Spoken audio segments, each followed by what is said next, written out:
said, from August 2nd, and it's written in response to Isaiah 55, 1-5. Ho, everyone who thirsts, come to the waters, and you that have no money, come, buy, and eat. In the dog days of August, what is better than a bracing plunge into a pool of cold water? For many of our Lutheran school and center staffs, students, and families, August was a time to enjoy trips to parks and summer cabins, possibly a day trip or an extended family vacation. Urban families may know the simple joy of the rush of water from an open fire hydrant as the spray knocks us into the street and the water swirls around us. No matter where, the spray of cold water is a welcome relief on a hot summer day. Take a moment to listen for God in the stillness of the day. Set aside the worries of enrollment, budget shortfalls, and learning plans. By accepting the call to minister to children, know that God makes a covenant with us, just like the one made with David. Like David, our ministry serves as witness to the goodness of God. In your work with teachers, with students and their families, you are raising up leaders in ways that we might never know. Be steadfast in your faith, for it will lead you to overcome the struggles over money and effective methodologies and difficult relationships. Through your faith comes grace that is freely given. The scripture tells us, eat what is good and delight yourself in rich food. On a hot August day, that may mean ice-cold lemonade and watermelon, but any day of this school year, the rich food of God's word is always present. God's grace satisfies every deep need in you and in those you do not yet know. He asks that we reflect, how do you make time to listen carefully to God and eat nourishing spiritual food? Let us pray. All caring and nurturing God, help us to taste and see all the wonderful things that you have done that bring us joy. In your name, amen.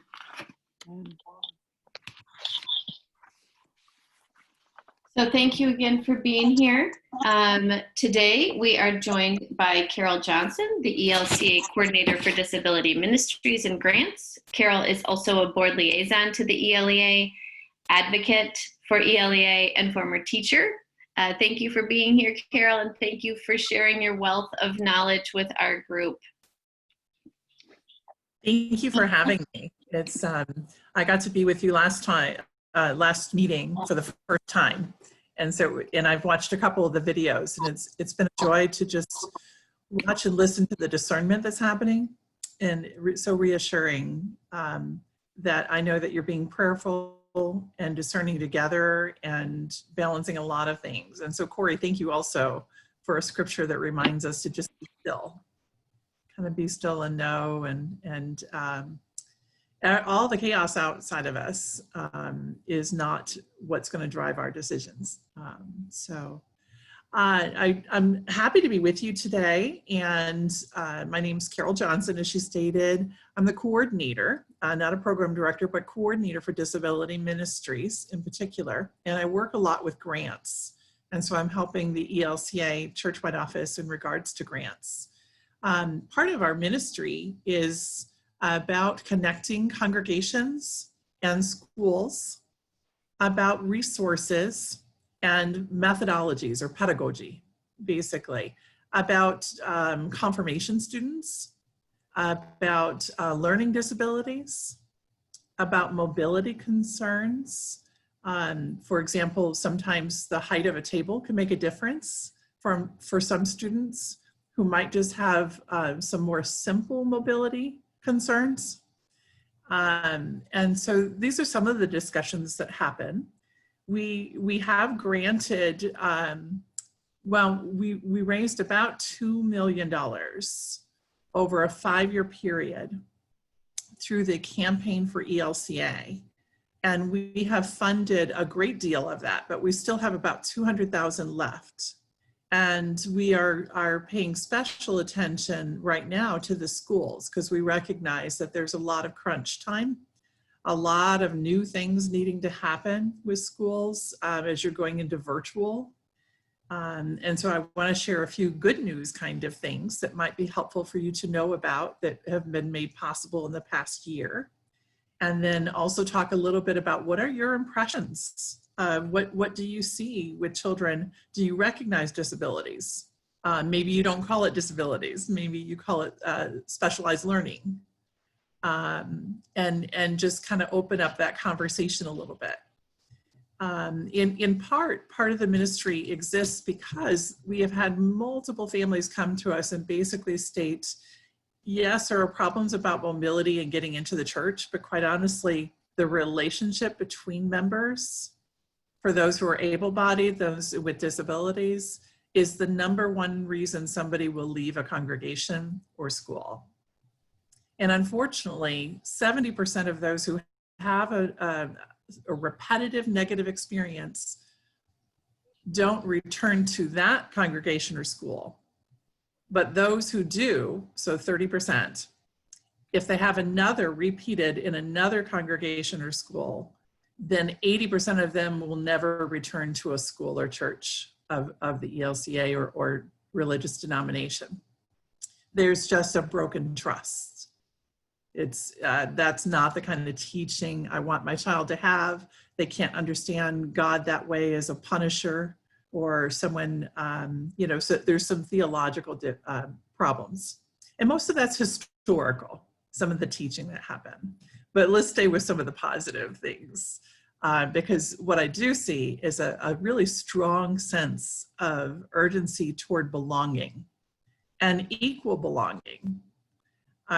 Do any of you know when the American Disability Act was signed?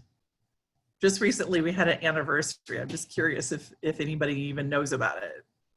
In the 70s, wasn't it? Almost. Yeah, there was some activity in the 70s. It was, So it was under Bush's administration, correct? Yeah, it was under the Bush administration. You're right. So it was actually signed on July 27th of 1990. Oh. So it's really only 30 years old. Wow. It actually was one of those civil rights kind of things. So they did join in the 60s and 70s when we talked about gender and women's rights. And then when we talked about race and ethnicity and the rights of voters, and disability kind of tagged a little longer and kept doing something. And then basically on the onset of COVID, which was on March 13th, at least in Chicagoland area, it was in March 13th, 1990 that they did what they call the Capitol Crawl. Have you ever heard that term? The Capitol Crawl. 200 people with devices or wheelchairs climbed out of those devices and climbed up the stairs of the state capitol to claim their rights. And that's what perpetuated the July 27th signing of the Americans with Disabilities Act, which is just a rich, rich history. And one of the really good news things about that is that there's a lot of misnomers that schools and churches have to be like public libraries and public buildings, that they have to be ADA compliant. That is not true. There's a separation of church and state. Now, do we want them to be ADA compliant? Well, sure we do. Is it realistic that they'll be able to do everything that a public library and a government subsidized buildings and transportation system will be able to do? Not often. There are some congregations who start it when they start their building. They get ADA compliant from the get-go. But many of our churches and schools are historical buildings who have many challenges, right? So if we tried to put all of our money and our time and our energy into making every building being ADA compliant for persons with wheelchairs, we would be totally missing the boat for anybody who was blind, anybody who was using sign language, anybody who wasn't about mobility issues. And we would be focusing only on the mobility factor. And so we do what we can, and we try to create ways for persons with wheelchairs and walkers to have safe entry. It's not ideal, but at least safe entry and safe access. And those kinds of things don't have to be $100,000 and $200,000 projects. So facilities, just changing where the mirror is in the bathroom allows a wheelchair user to see themselves before they leave the restroom and know that there's no toilet paper following behind their wheelchair, right? How many of us have done that with our shoe, right? So, something as simple as having a handrail does make a difference when there are seniors, right? An automatic door opener is something that helps many people. So an automatic door entry, if you have stairs at the front, maybe you don't want it at the front, but let's say at certain places, it may be helpful for there to be an automatic door opener. And that's not an expensive feat. One of the most significant things I'm seeing today is for hearing impaired. And I don't know, are you aware when there's hearing impairment? Are those things communicated to you well by families? I don't know if you get that information or not. You can give me some feedback about that. I would say in a school setting and an early education setting, generally we do, because parents are very concerned of how you're going to meet my child's needs, and yeah, you are going to work with them and support them. Mm-hmm. Good. That's excellent. I know in early learning centers, are you each in early learning centers, by the way? I have both a day school and early education center. Okay. How about you, Beth?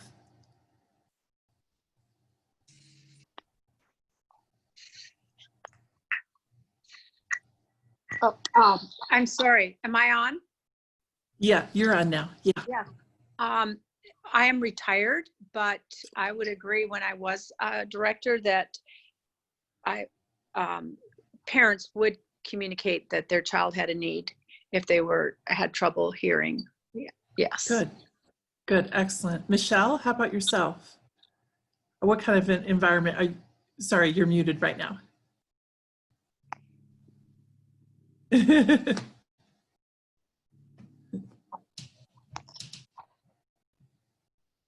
think it's the bottom left, far left corner. No? It's a little microphone. There we go. Am I good now? Yeah. Uh-huh. Oh, okay. I am in an early learning center. With hearing problems, yes, the parents do report, but my biggest thing is we get parents a lot from India, where we are, and they don't recognize like autism. They come in and tell me their children are naughty. And I'm like, they're not naughty, they just need a better way to learn, and we try to work that way with them, because when they say they're naughty, I know what's coming. Because it's not, the child is not naughty. They just need a little extra help. Yeah. Well, and actually sensory is incredibly important. In fact, having hearing sometimes complicates the autism. Right. Right. Because of certain noises, right? Yes. And so one of the things that is happening in some spaces is what they call the hearing loop. Now, not everybody has a hearing device if they have hearing impairment, but for anybody who does have a hearing aid, and this includes teachers and administrators, so don't leave that out, and volunteers as well, because we have to remember it's everybody in the room, right? Right. It's not only the children, but they actually, anybody who has a hearing device is going to hear clearly without background noise. And so the hearing loop costs approximately $5,000 for a sanctuary style space. So that's not an incredible amount of money. And quite honestly, your school rooms are probably not got the high ceilings that a sanctuary does. So It may not be that much, or you could probably do more than one room, or you could, do certain areas. So, when you do have maybe a music or an experience that's intergenerational, that's the place where you'd want a hearing loop, right? And that also means that you don't have the interference if they do have a hearing assisted device. So you don't have the sensitivity or the same kind of squeak or squeal noises that occur. And those kinds of things actually, I know we always recognize it when it happens with somebody's hearing aid, more so than the person themselves. I mean, imagine that for a child with autism. That sound actually can be a trigger and just can raise anxiety without them even recognizing what it is. Right. So there are a lot of different things that are happening. And autism is, by the way, Michelle, is one of the most common things that we're hearing about in the churches as well as schools. And so just to recognize congregations are struggling where autism is involved. And if you're looking to help build the relationship between your congregation and your school, some really great info sessions about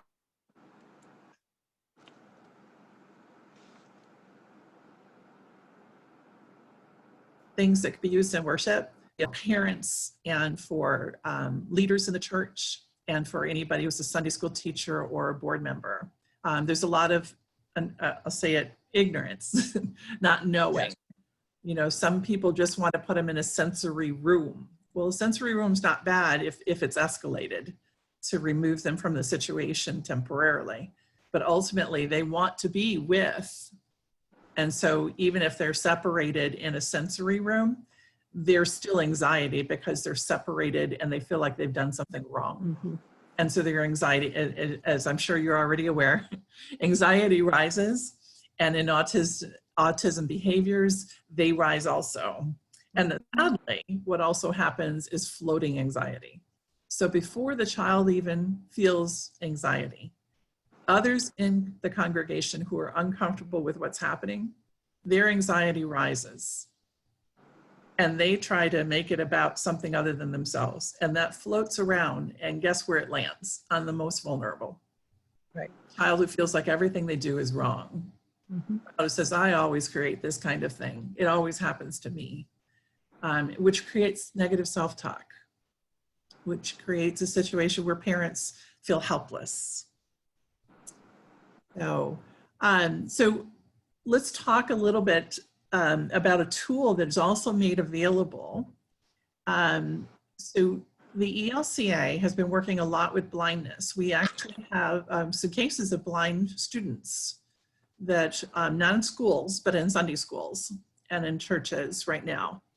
And so we also have a lot of blind members who haven't had equal access to our resources online. So the ELCA has vested money in what is called Audio Eye.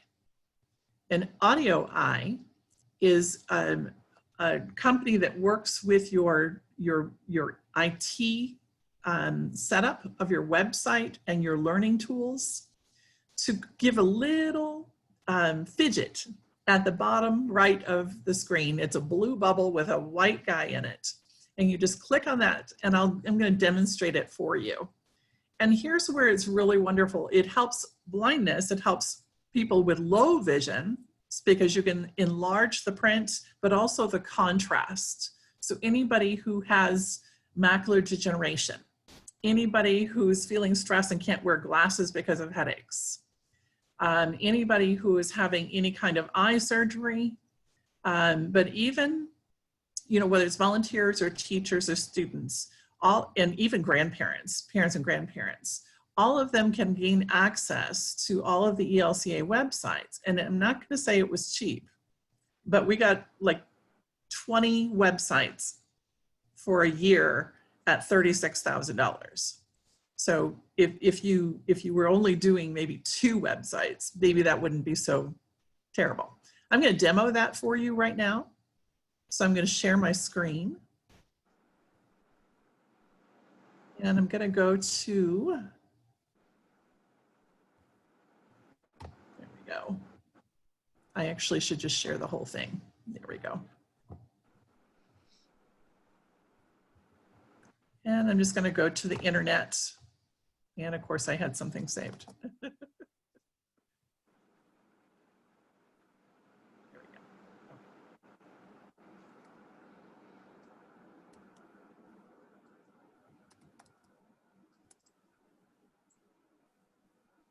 So this is the website for ELCA. I'm going to minimize this so we can just get it out of the way. Down here, you're going to see the audio out tools. Do you see them on the far right bottom?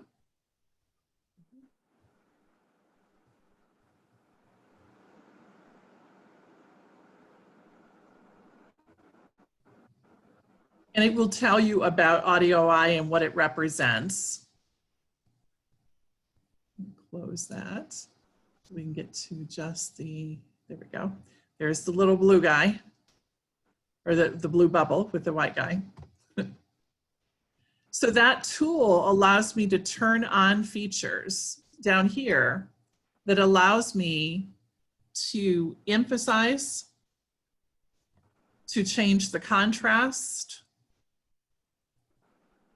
to give a keyboard focus so the line will highlight.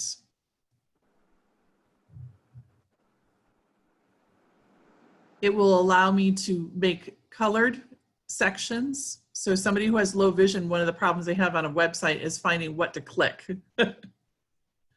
You can change the text size.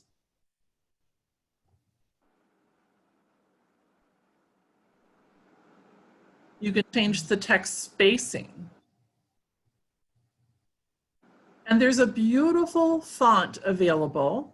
It's actually for dyslexia. There it is. Is everybody able to see it? I can't see you, so I'm gonna make sure.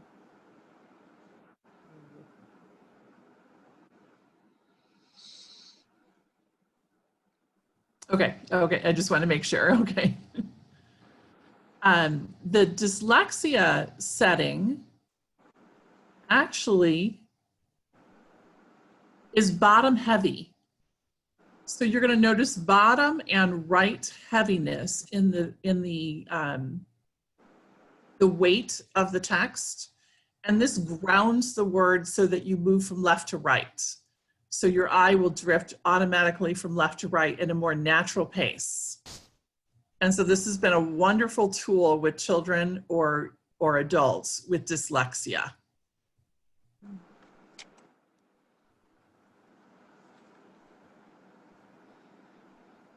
And then I'll reset. So the Audio Eye basically offers a variety of different ways. I didn't show you everything, but I can send you a video after our meeting today so that you have a little bit of information about them. There are only about 2 companies who do this kind of work. And I'm excited to share with you, because maybe you use these resources, that the Women of ELCA has just been gifted by Disability Ministry 2 years subscription, or 2 years of the Audio Eye services. So now all of their women's Bible studies that are archived and available online are now accessible to everybody. This is huge, because their Bible studies are one of the sought after resources that people turn to. Their cafe, their Bold Cafe, has wonderful type topics that, that young adults are really, really enjoying, and teens will really enjoy as well. And so Bold Cafe is now accessible in that way as well. Their Gather magazine articles are, if you have the subscription, online subscription, you'll have access with Audio Eye to all of those pages as well. And so that's just, just to be aware that blindness is not only about total blindness. There's low vision, partial vision, temporary impairments, and full blindness. And for those who do have full blindness, if they have a device, which by the way, the government is trying to make possible that every blind student receive a device for Braille reading, it will be compatible. So it's compatible with JAWS and other software that blind members use with their device. So they plug it into their computer with a USB port, and they actually have a Braille reader with that device. And the government is pushing right now. Actually, believe it or not, President Trump signed yes to something, and it's kind of sitting in Congress because of so many complicated issues we've had over the past 2 years. So in 2018, it was approved, and it's just waiting to go before the House and the Senate. So it's actually something ready to go. They just haven't gotten the prioritized at top of the list of things to pass now. So that's also a tool. I want to talk to you a little bit, or let me hear some of your thoughts, and then I want to talk to you about some funding opportunities, because I think that might be helpful to you. So what are some of your experiences where it comes with varied abilities, whether it be learning, such as ADD and ADHD and autism, or dyslexia, or maybe it's physical. Maybe there are limbs or fingers. Maybe there's vision or hearing, which is sensory disabilities. And then there is something, you know, we're kind of moving away from what's called behavioral disabilities, because we recognize that it's really about brain chemistry. So Michelle, when you said, you know, when they say, describe their child as naughty. Right. Autism is about cognitive, not development, but just the wiring, things of the operation of the brain is different. And it's no different than the fact that I have a closed fallopian tube and can't have children. You know, so we all have parts of our body that are not perfect, or maybe I shouldn't even say not perfect. They are unique. That's what I like, because we were knit together in our mother's womb. That is the way that God created us. But even if something has happened through injury, God created us, and God is in the creating of who we're becoming, right? So we all belong, every single one of us. Here's some of what you might encounter, if anything, and maybe you don't, and that's okay. Well, I can talk in our setting. We have, you know, many different kinds of learning disabilities and diagnosed and undiagnosed challenges. We have several, I would say at least 10 kids on the spectrum, somewhere from needing ABA aids with them all day to not, but just a wide variety of challenges like dyslexia and processing disorders. We have a couple Down syndrome children that bring an aid with them as well to help them navigate through the day. So just a good variety. Thank you. And so what you found most successful is having an aid with them. And so yes, the ones that have that level of challenge. And so are there times where they get to engage together as well, or is it mostly together with the aid present? Very circumstantial. It depends on the child and the degree of assistance needed. But largely they are with that aid within the classroom environment all day. And then Tammy, one of the things I love is, challenging as COVID is, this actually gives us a focused time with virtual education. So when we are either virtual or we are doing a hybrid, a sometime virtual, there can be concentrated time. Now that doesn't always work because we're not physically with them. We can't see everything, right? But we have, depending on how time is managed. I was a music teacher and computer teachers. You know, my pace was always rapid. There were students that I had for 20 minutes and I was supposed to be teaching and grading them. So, you know, but 20 minutes with a preschooler, that, you know, you're basically talking about 8 activities in that 20 minutes.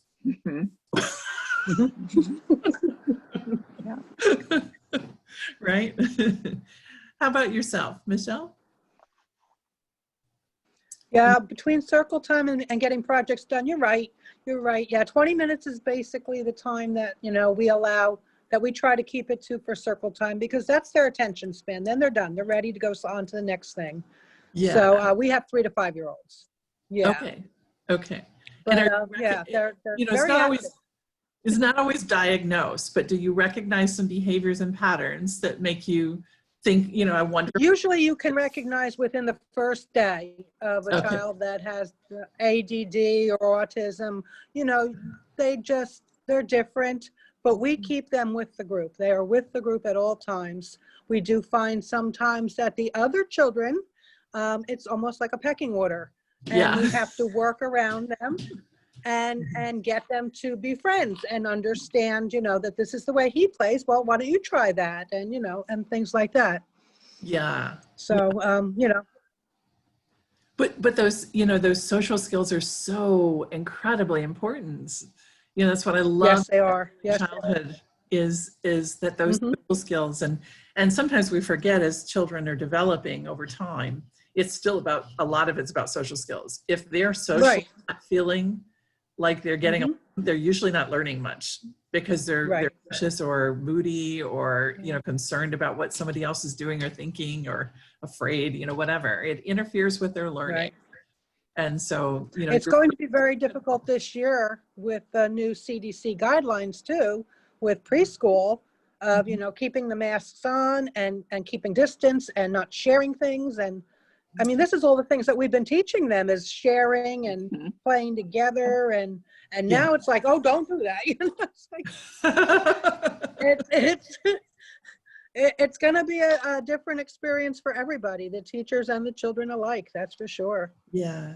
Now, were either of you on the call last 2 weeks ago? No? I was here. Okay. I say 2 that. weeks ago, I was here. I have a 4-year-old granddaughter, and I was a illustration of how she felt. She when they had COVID, she has a baby brother who was born during COVID. Right. So just at the beginning onset of COVID, couldn't go to the hospital, couldn't see mom, she could see her through, Facebook. Right. They finally she just started preschool, and mom was going to courses at a college.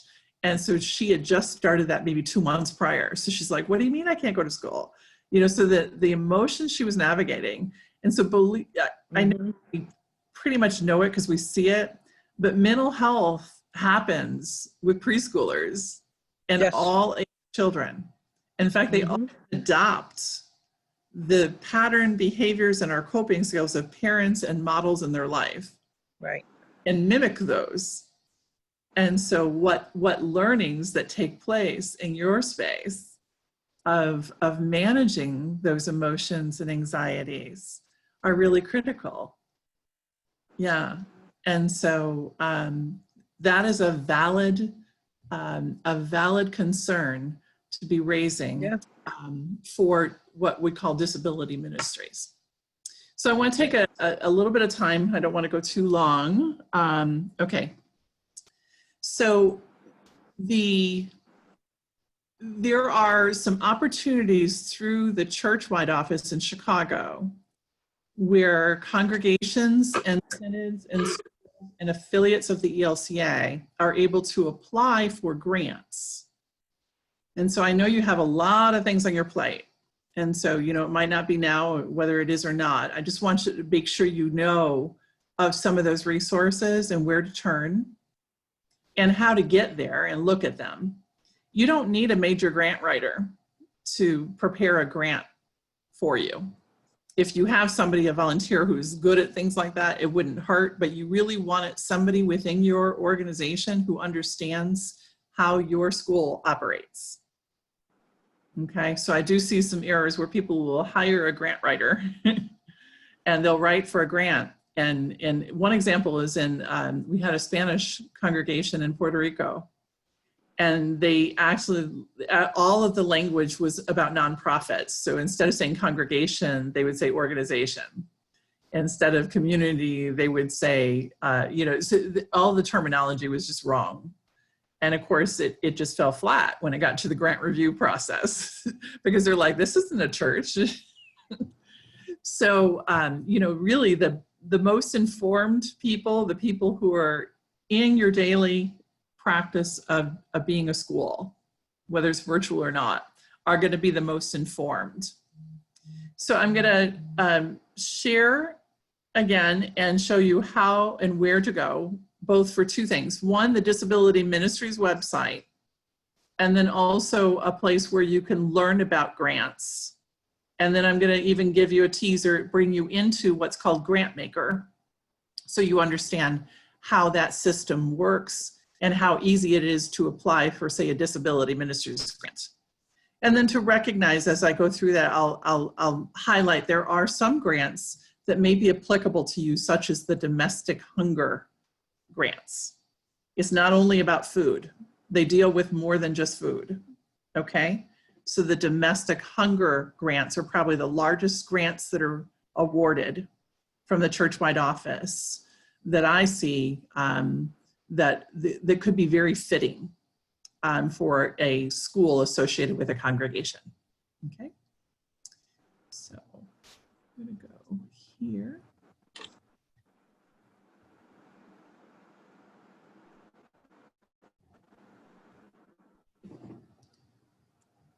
And, okay.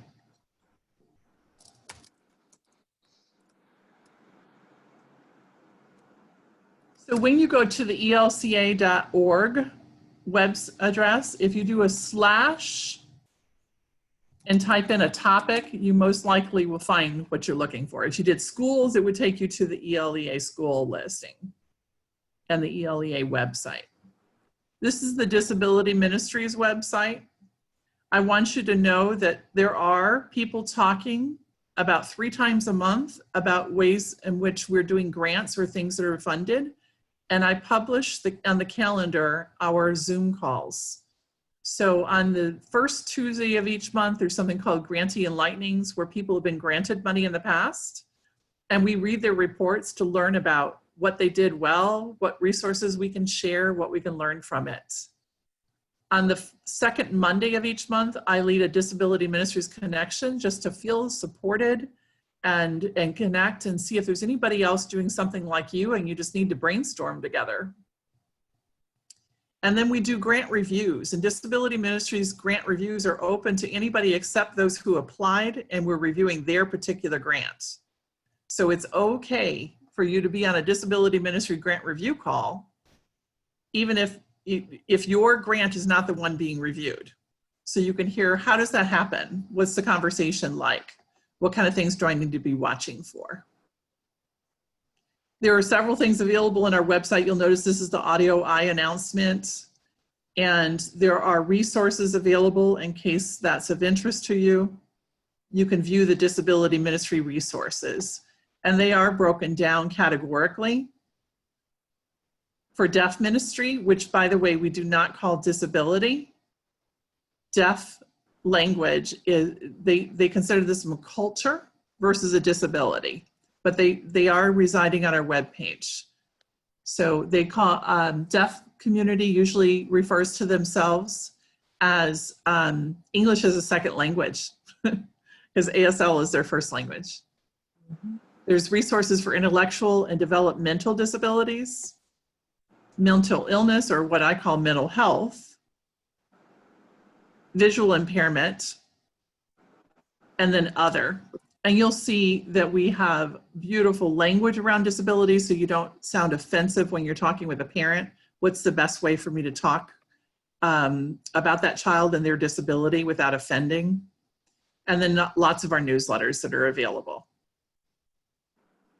I'm going to take you now to the grants website. And it's just elca.org/grants, GRANTS.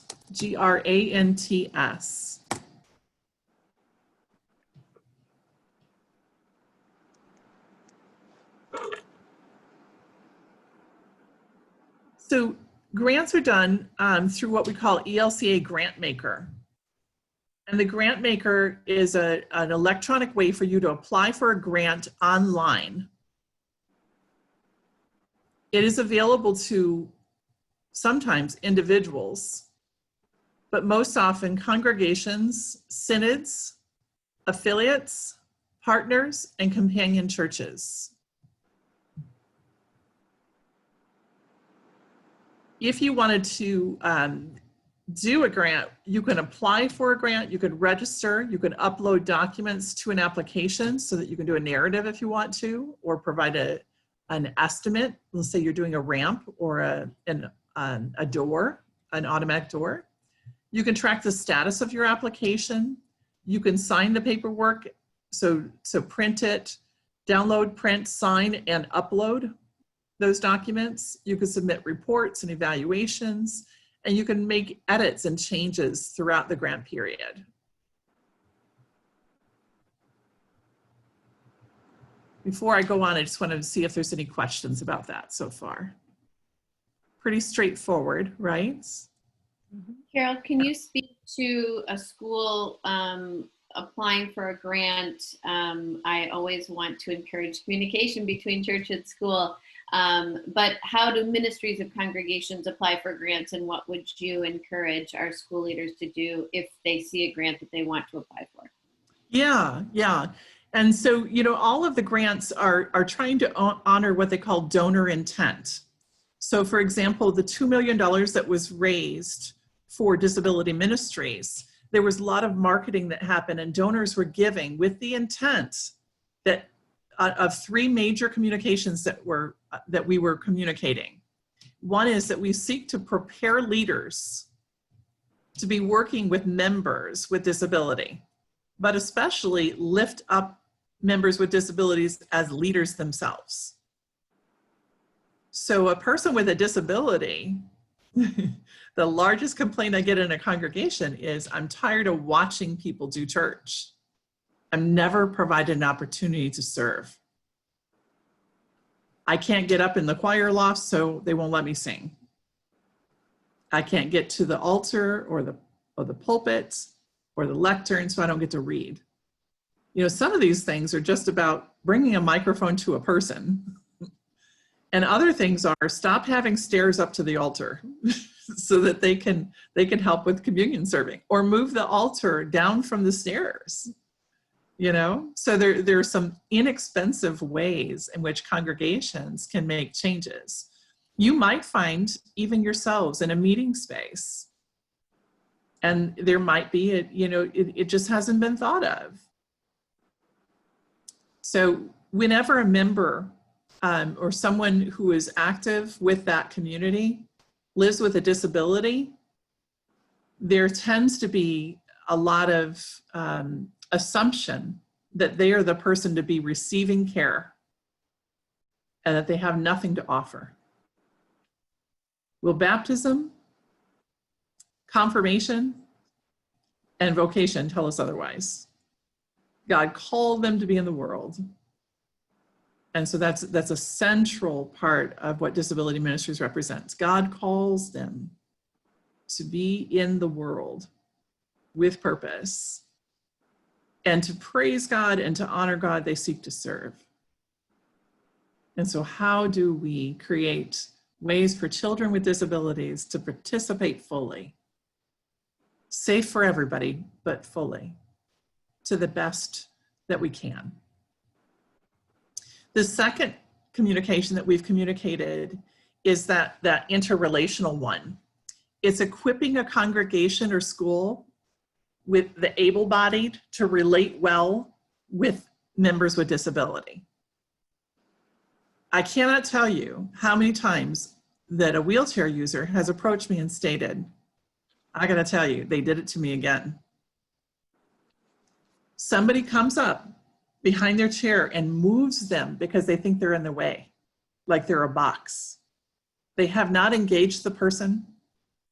They did not tell them they were doing anything. They actually unlocked the chair without the person's knowledge.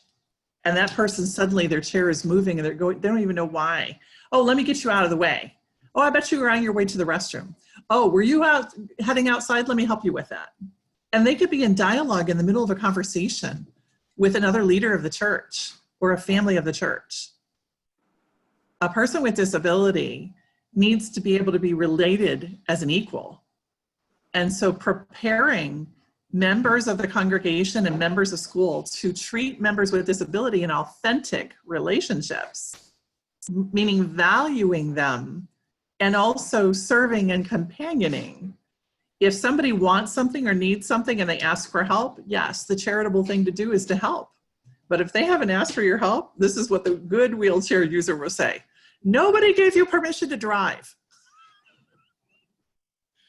But most will walk away or wheel away from that situation, not saying anything, practicing forgiveness as a faithful Christian. And it's unfortunate because that's a learning opportunity. So how do we equip able-bodied teachers, leaders, principals, administrators, pastors, deacons? How do we, Sunday school teachers, how do we equip them to help relate and see value of every child of God in the room, adult or child? And so that's the second goal. The third one is connecting and gathering. And so a very large, complicated issue for members with disability, it can be their inability to attend an event, a gathering, as the boot camp, right? The ELEA schools has a boot camp that's available. Maybe it's the space itself, maybe it's the travel itself, maybe it's that they need to have a travel companion and they don't want to have to ask. Well, my registration requires that I have a companion with me. So Disability Ministries position, and you can choose to do what you want, but Disability Ministries position is that registrant has a need and they have every right to be present, and so they should not be double charged. If that's a need, that should be accommodated. And so we work hard with special events such as the rostered leaders gathering, the youth gathering, mile, church camp, campus ministries. And so members with disability or children with disabilities frequently don't get to participate in those national events or synodical events or regional events. And if they can't travel, what would it be like for us to make it virtually available to them? I mean, heck, this is a great time to be accessible as a church and as a school, right? Making those things available in their own place, but not just watching it, but being a participant, inviting them to lead a prayer, inviting them to read a scripture, inviting them to lead the webinar. These are significant ways in which we seek to fund better relation with members with disability throughout the church and the schools. Does that make sense? Any one of those three things would qualify a grant for up to $10,000 currently. So we were doing $5,000, we may return to that, but at the moment, you can apply for up to $10,000, aligning yourself with at least one of those goals. And 10,000 means that you could probably do a property thing along with a program thing, right? You know, something as simple as when you have board meetings or when you have orientation or parent-teacher conferences, what would it be like to include someone who has a disability as part of the registration, as part of guiding where they're supposed to go, when, what time? You know, that's just an example. So let me tell you what GrantMaker looks like, unless there's other questions you'd like to ask first. May I say something, Carol? Yeah, Beth. I don't have a question, but you are just a wealth of information, and I love listening to you. Thank you. You have opened my eyes into things I haven't thought about, and I just would like to talk to you sometime about, have you ever looked at dementia as is that a disability? And maybe we could have a conversation about that. Yes. But anyway, I hope people who weren't able to attend get to listen to this, because I see it's being recorded. You just really opened my eyes on a lot of things, and thank you. You're welcome. Yes. In reality, 30% of Americans live with a disability that they actually name. But 80% of us at some point in our life are going to experience disability, whether it's temporal or permanent, simply because of aging or accident. So, you know, there's a tendency to think about persons with disabilities, someone, oh, it doesn't really have anything to do with me. But my guess is, as you think about your family, you might already be identifying of maybe they don't want to call it a disability, and that's okay, because nobody should be called something that they don't name themselves. But to recognize that there's varied abilities or hindrances that we could be accommodating so that everybody feels included and is being able to live into their call by God is really what we're about. Yeah. So let me show you Grant Maker, because sometimes it feels a little intimidating. And so I'd rather you have the intimidation with me than have to experience it alone. So I'm going to share screen again.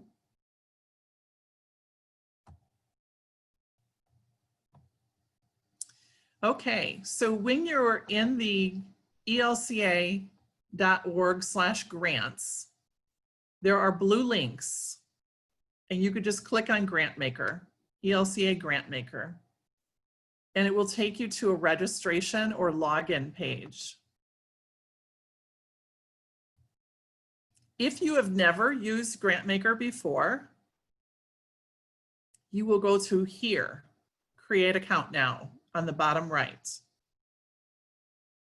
And it will say, learn here by getting resources and grants and what's available. And it will state what's going to happen. Your first step is to introduce yourself, tell us about your organization. Click Create an Account Now, and you will not be able to edit your profile after submission until your registration goes through. You will need an email address, and you will then receive an email with notification for login information within 2 to 5 business days. I wish that were shorter, but yes, it does tend to be at least a day or two before you receive the login information. So I'm going to click Create Account Now.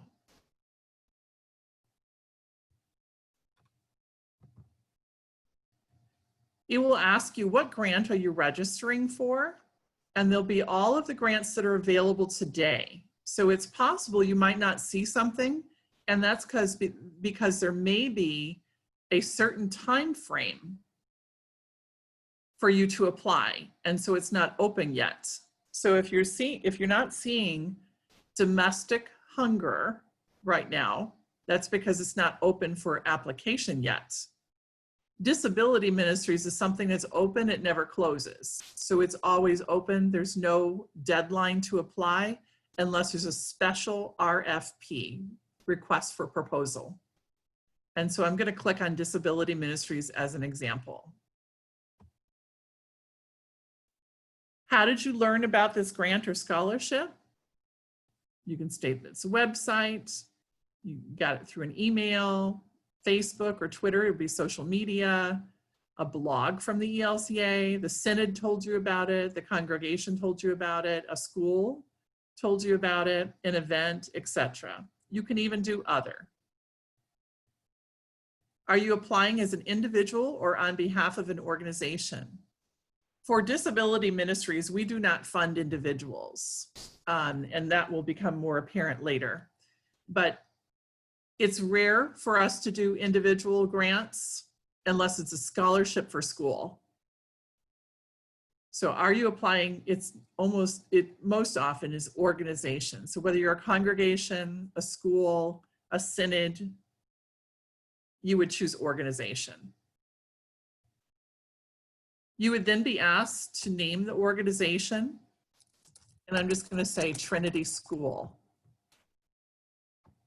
And then if there's another name, doing business as, or maybe there's a preschool name associated with a congregation and you don't have your own nonprofit status, then you might want to put the Trinity Lutheran Church, for example.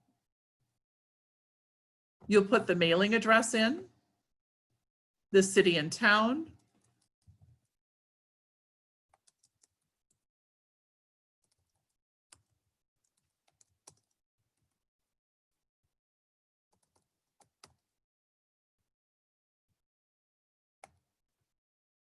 There's a drop down, but if you type in a letter, it should give you all of the selections available. So if I type in I, get rid of that for a second.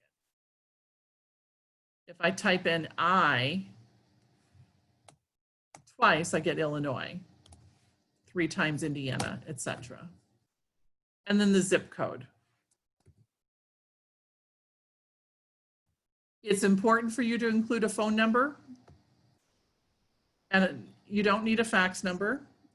It's good for you to provide a website whenever possible. It's important for you to enter a tax ID number if you have one. I wouldn't worry about the charity number.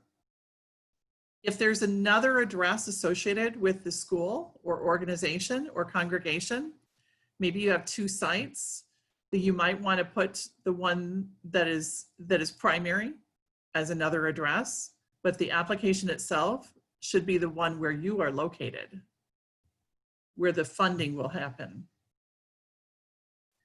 A moderator for the organization is someone who will represent your organization about funding. What's the bank's name? What account number will be used? And so you'll name somebody and provide an email address for that person. And that's not the contact person for the grant, but just the moderator for funding.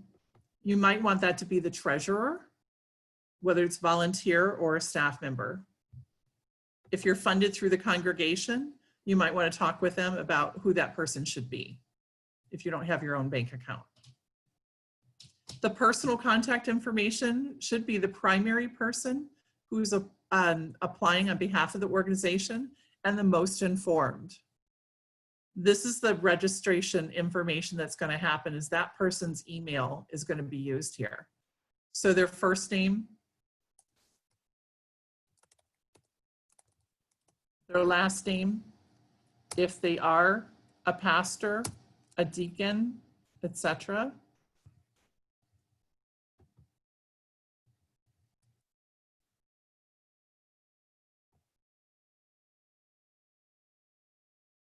And then whether it's your work, home, or mailing address, for example, if it's a PO box, we usually state don't make a PO box your grant application site, but you can use that for mailing address.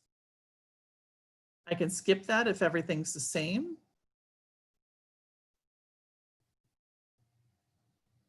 So we won't worry about the European Union mailing address. The position of the person who's completing the application.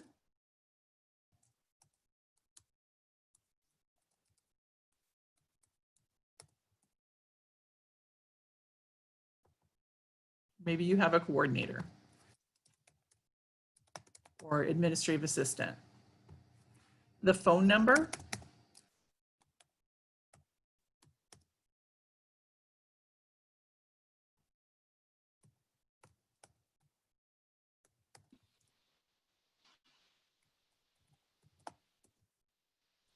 You'll type twice the email address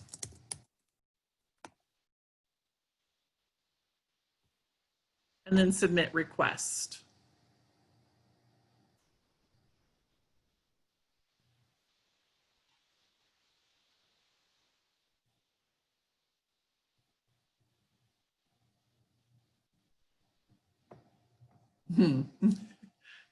It's just taking a little time, I think, is all. Oh, there we go. Okay, an error was found. So the top says there's a required field that did not get completed.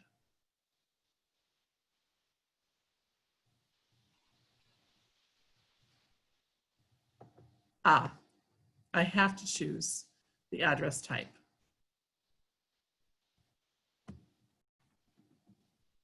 Okay.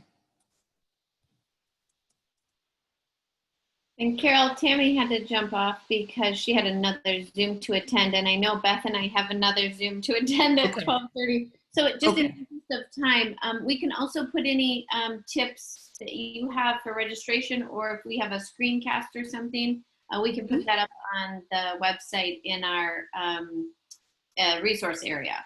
Yeah, actually, when you go into the elca.org/grants, there's a tab called, or there's a box called resources, and you can see videos about how to apply, how to register, and actually get a printed out instruction. So it's easy to use though. And just recognize that that first is just the registration. And then about 2 days later, you receive password information. I am available to talk to anytime. So you're able to call me directly or email me to make an appointment to talk with me about questions you might have. I'm not the decision maker on grants. I have a team of reviewers. And so I am the coordinator. I recruit grants and I recruit ways for us to do our work as a church. And so it's not a conflict of interest for me to answer your questions about what if I did this, what if I did that. I can't guarantee it, but I can at least give you some whatever wisdom I have. Yeah. So. And I think the most helpful information that you've brought is that the fact that, there's so many resources out there. We have so many things to think about, but in the end, you don't need to hire somebody to get access to funding or, a lot of times to help you see what accommodation is needed and then assist your congregation or your school into getting what is needed to really serve all people in our communities. Yeah, Disability Ministries does I think a decent job. We try to make it narrative so you can tell your story because we feel that that's compelling. When you tell your story and how you align with the goal, that's what we mostly want to know. If you have a budget or invoices, we'll ask you to upload that. There are other application processes that are much more direct, and you'll just fill in fields of questions that they ask with a little bit of narrative. Ours is pretty much, you could write a proposal with 3 paragraphs and just upload it, so it's pretty simple.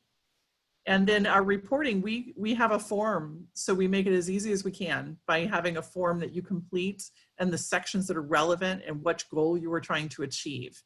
And so while it's 5 pages, there's basically 3 pages you complete. And most of it is about how did it go? Did you learn anything that you wouldn't do again? What was the best part of it? That's basically, we want to know what you learned from it and will you continue to do more? That's basically what our reporting is about.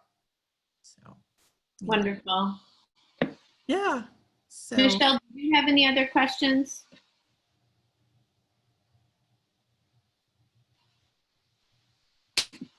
Let's see. I'm sorry, I didn't even notice because I was in a shared screen. No, that's fine. That's 2 fine. people had to leave, so I'm glad you said something. That's great. That's great. Well, thank you, Carol. Yeah. We'll make sure that this recording is available on our resource page as well. And I have a bunch of notes here, so we'll make sure that we have some detailed information and links to the resources on your website, the grant maker site, and then your contact information available. Beautiful.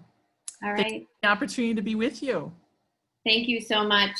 Yeah. Michelle, thoughts and prayers for you as you continue to make some tough decisions. Yeah. All right. Thank you. Take care. Bye-bye.